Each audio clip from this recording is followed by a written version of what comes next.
Hey, what's up? This is Tim with Studio4Media.com, and thanks again for tuning in to another tutorial inside of Maya. We're going to be taking a look at creating some crop circles inside of a wheat field today. Using paint effects is going to be a really cool technique and fun tutorial. If you guys don't know, this is our website right here, Studio4Media.com. If you enjoy these tutorials, these free tutorials, please consider supporting us through this website so we can continue to bring you awesome tutorials. Also, we have all our free tutorials on here and all of our project files, so just go to free tutorials right there. The product files for this will be available on our blog for this tutorial. It's not up there yet because I haven't posted it, but it will be available there. Then also take a look at the tutorials we have available for our members up here, and there's a whole bunch of tutorials and models and everything that we show you a preview of, so you can get an idea of what you'll be getting if you subscribe. If you subscribe, you only have to pay $50 for the entire year, and that gets you access to all of our tutorials, all of our models, and we add new content every single month. And it's really professional training. Or you could just go ahead and go with the $30, and that gets you access to all of our tutorials and product files. So it's a really good deal. Please consider supporting us through that if you enjoy these tutorials. Okay, let's go ahead and get started. So this is our crop circles product file. If you download the product files, it's under crop circles start. If you don't want to download it, it's fine. I'll just show you what I have set up right now. All I have is a bunch of curves, and they're lined out in this manner. So these are just curves here. And you can create your own crop circles, or you can create your own whatever you want and use the technique. It's going to be really cool. So, alright, let's go ahead and get started. I'm going to go ahead and select our crop circles, number 1 in the outliner, and shift select down to number 11. Okay, so we have all of them selected. And then make sure we're in our rendering tab. Go to our paint effects here, go down to curve utilities, and we're going to attach brush to curves. So we just attached the default brush to our curves, which is going to be fine for what we're using it for. And now if we back up to the very front of our outliner, you're going to see here that we have all these individual strokes. So we're going to want to go ahead and select all those. So stroke number 1, shift select 11, hit Control G on the keyboard, Command G if you're on Mac, and we'll rename this strokes. So we have all of our strokes under here, and they're all grouped up now. Okay, let's go ahead and select our strokes now. Shift select them, and take a look in our channel box here at some of the options we have. Let's go down to our max clip, and we're going to set this to a value of 0. And you can notice now that these disappear. And make sure we're on frame 1 right here. And we'll right click on our max clip and go to key selected. So we keyed it at a value of 0, so there's no paint effect showing right now. Then we'll go all the way to the end at 120. And if you're not set to 120, you can do it right here. Just set your frames to 120. And we'll turn up our max clip to 1, and now that's completely on. And we'll key this selected again, right click, say key selected, and now you'll see that this pretty much animates on. So our curves are now animating on that paint effect. Now you're going to notice here this is a little bit choppy, just kind of, goes across in a choppy manner, and we want it to be a little bit smoother than that. So if we select our strokes again, in the channel box, scroll down to our sample density. We can turn that up to, say, a value of 10, and let's see what that looks like. So that already is way better. You can turn that up a little bit more if you want. What that's doing is actually increasing the stroke itself, the topology. So the more you increase it, the higher resolution it is. So just be careful, you don't want to go overboard. But that makes it a lot smoother, and that looks good for me. Alright, so now we basically got our crop circle animating. Looks good. Let's go ahead and take a look at our size. So I think I want this to be a little bit bigger. They're kind of thin right now. So if I select, let me select all my strokes and go to Paint Effects. I'm going to say Share One Brush.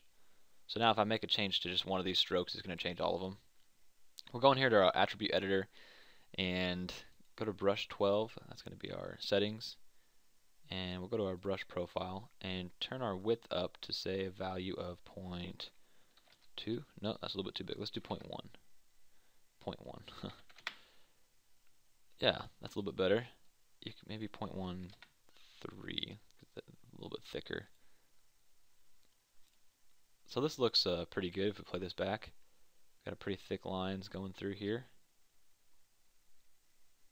I like it. Now one thing you notice is that these are all kind of going in unison. Like these are at the exact same point in time. These are at the exact same point in time. So if you want to change that up, all we have to do really is just take our curves and let's just like rotate this one a little bit to like there. This one here. I guess I could have done this before I gave you guys the product file, but now you'll know if you're making your own. And we'll just kind of randomize where this is at. So now when we play this back, they all kind of start in a different area and it looks a lot better. So, little tip for you there. Alright, that's looking pretty good. Let's go over some render settings here because we're going to render this out and then we're going to import the video file back into Maya under a different scene. So, right now, let's go ahead and make sure that we have our Maya software selected. And if you're using this this product file, the crop circle start product file, most of this will probably already be done for you, but I'm going to go over it just so you know while we're doing it. So go under your Maya software tab and make sure your quality is set to production quality. We'll just use the default there. And make sure you scroll down to Paint Effects, and this oversample needs to be turned on. I think the default is off, so make sure that's turned on, and then the rest of it we'll just use the default. Go back to common here, and we'll change our image format. Yeah, that's fine. You want name dot number sign dot extension ext. Frame padding at 1 is fine. Make sure your start frame is 1 and your end frame is 120 because we go to 120 there. Frame 1, yeah, by frame, that's fine. You can render from the top view or from the perspective view as long as your perspective view is on the top. Okay. And then we'll use the default 1K square, which is good.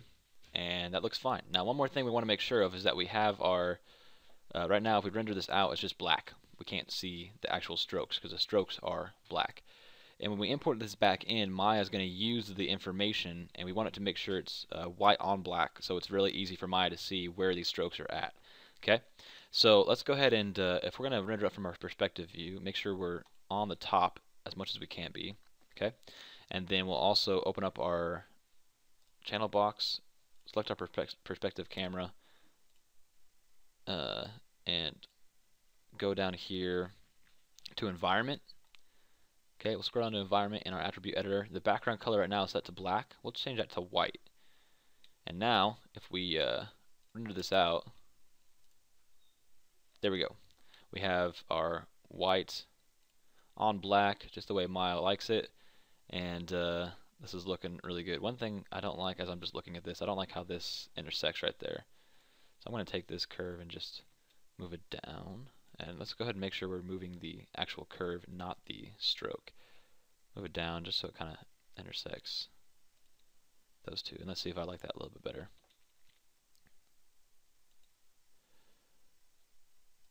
Render this out and do a test render, make sure it looks good, everything's fitting in frame, and I like that a lot better. So kind of intersecting both of those circles and then up here as well. So there we go. This part is pretty much done. I'm going to go ahead and batch render this out. So just go under render, batch render. It might take a little bit of time, so I'm going to do this, pause the video, come back, and we'll get started with the next set. Okay, so we have our scene rendered out here, and this is going to be available in the product file, so make sure you download that. We have all the way from scene 1 to frame 120, and it's just an IFF, which is a file type that Maya reads. So that's all done. Go ahead and open up the Wheatfield start in your project files, and if you don't have the product files, if you didn't download it, all I have is a plane right here. It's just a polyplane, okay, with a little bit of displacement on it to make it look kind of like a field. Okay. So with this opened up, we're going to go ahead and select our field, and we're going to go under the Fur tab, and we're just going to use a preset here. We're just going to use a grass preset. Just click on that, and it'll apply it there. So in our attribute editor under grass 1, our grass 1 node, let's scroll down here and make some changes. So let's go ahead and start with the density. Let's crank this up quite a bit to a value of 350,000. So 350 and then 3 more zeros after that. I'll change our global scale to a value of 2. And let's start changing our colors here. Our base color will make a dark brown, and our tip color will make a little bit of a lighter, probably even lighter than this, kind of like a light yellow. Okay. So there's our base color is at the bottom. It's going to be dark brown. At the tip, it's going to be that wheat color. All right, and then let's also change our length to a value of 3 and our baldness to a value of 0.8. Okay. And that's looking pretty good. I'm going to go ahead and render all this under the mental ray tab, so you can switch that to mental ray. And I have my image size set to 640 by 480. We're going to need to remember that later. So let me make sure something is okay. So we're good to go. This looks pretty good. If I render this out right now, it will take a little bit of time to render because anytime you deal with fur or hair or any of that stuff, it takes time to render. But if you rendered it out right now, you get something similar to this. Okay? So you got that dark brown. It just looks like some fur or some grass. But it's definitely a good place to start. So we'll start here, and now we need to attach our textured sequence to this wheat field. So how we do that is, let's go ahead and we can have our fur feedback node now. So you can see we have this, and if we select grass 1 under our fur feedback node, we can make changes to it this way. So let's go ahead and scroll down to our length attribute. Okay, we're going to right click on that and say create new texture. And from there we have a whole bunch of options, but we want to select it file, but we want to right click file. We want to create texture. Okay. And now we have an option of opening up an image name. We'll select open, and all you got to do is find those image sequences with the crop circles, and you want to select the last frame. So 120 is the last frame that we have. So we'll select that, hit OK, and we want to make sure we scroll down and use or check this box off. Alpha is luminance. So now we're good to go. This is all set up how we want it, okay? But you'll notice if we render this back out, it actually won't have our crop circles in our wheat field because it hasn't been applied yet. So we have this done, but there's another step we have to do. We have to go back to our grass 1 node, okay? And we have to bake this out. So under our bake attributes, the default is all. Just go ahead and set that to length. And then we want to change our map width and height to the same value as our image size here. So we want to have it be 640 by 480. And let's make sure that's actually changing again. 640 by 480. And that looks good. Now let's go ahead and bake this out. Now that we've baked it out, if we render this out, we're going to notice that we have change here. But you also noticed that the length of this wheat field has actually gone down overall. And that's because it's using our image over the entirety of the plane, and the whole length has gone down. So we need to compensate for that. And we can compensate for that by scrolling down, and under the Details tab, you'll see a value called length, or another tab called length, and an option called map multiplier. This is going to just multiply everything that's on our map, and we'll set that up to a value of 3. And then there you see our length has come back now, and it's looking like it was before we applied our texture. So this is going great, looking good. Now if we render this out right now, and I'll just render it out a little bit so you can see, it does take some time to render, but at least you'll see we have now some indentations in our wheat field. You can see there's a line right there. You can see the beginning of a circle right there. So we definitely have our indentation in the wheat field, which is exactly what we want. So now our texture is working properly with the grass file node, and everything looks good. But the next step we need to do is have our animation be applied to this wheat field. So that way it's not just a static crop circle, it actually animates on. Okay, so this is looking good. Let's go ahead and go to our file node, so file 1 node. Scroll down here, and we want to check this box, use image sequence. Select this, and now you can see our sample is white because the very first frame is white, and we're using frame number 1. If we scroll through, you can see it changes, and that's our animation now. So very good. But you notice that nothing happens on our wheat field. If I was to render it out here on frame 1, which would be nothing, I will get an indentation there. And I'll just render this out enough to show you that there is, see that indentation right there. So what we need to do is we need to rebake this out, okay? Because we made some changes. So let's go back up to our bake attribute, and we just need to rebake this out. So length, that looks good. And as we bake this, you're going to notice that our timer is changing now. It's counting up, and it's just going through our animation and applying it to our grass node. Now you're not going to notice anything right away, but here in a second, as we scrub through, you'll see a little bit of indentations in the grass, and then we're going to do a test render to make sure that everything's working properly. Alright, so as this is finishing up, we'll scrub through here and see if it's working. So you can see right now we have no indentations in our grass. As we scroll through, some of them start to disappear.